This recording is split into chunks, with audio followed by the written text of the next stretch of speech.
Government drama llama ding dong talking about importance of infrastructure. With this current regime getting rid of engineers, scientists, government workers, and any amount of oversight, I think it's important to look at an example of what happens when we don't listen to that. Since FIFA is coming to the US soon, I thought it might be interesting to point out something that happened in Central Europe that most people aren't aware of.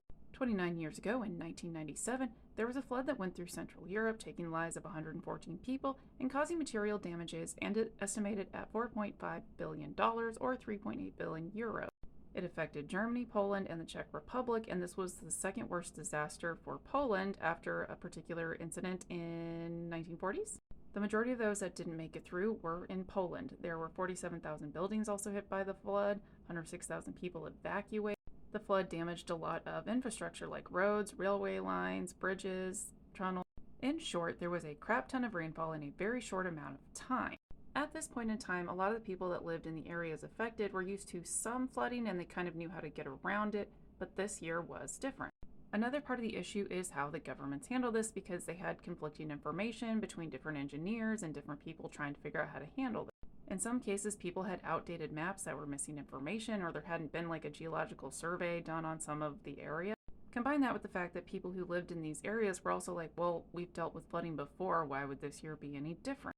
Some of the people in these affected areas also felt that sometimes the government officials would talk down to them, not to mention how would they handle the fact that if they lose their farm, if they lose everything they own, are they going to get insurance? Are they going to get recompensed for all that? Despite the dramatic situation already on July 6th and 7th, it was not expected that the flood wave and damage would be so huge. The situation only changed after the flooding of Opole and immediate threat of Wrocław. I'm not sure how to say that, I'm not Polish. It didn't help that the Prime Minister said that those affected who did not insure themselves only have to blame themselves.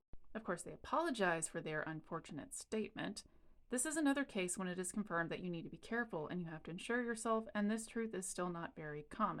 Later, the government launched a budget reserve to help those affected by the flood. There is a fictionalized drama on Netflix about this particular flood in Poland if you're interested. This regime has already worked to get rid of different government workers, scientists, FEMA, all of those different things. When I lived in Fargo, flooding was not uncommon, and we did have to evacuate a few times, not because there was water in our house, but because the sewage systems were starting to overflow.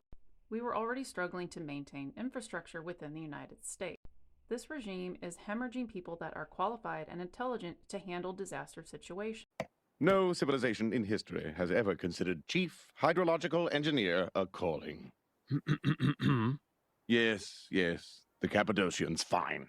When the next national disaster hits the United States, we need to remember to work together. Llama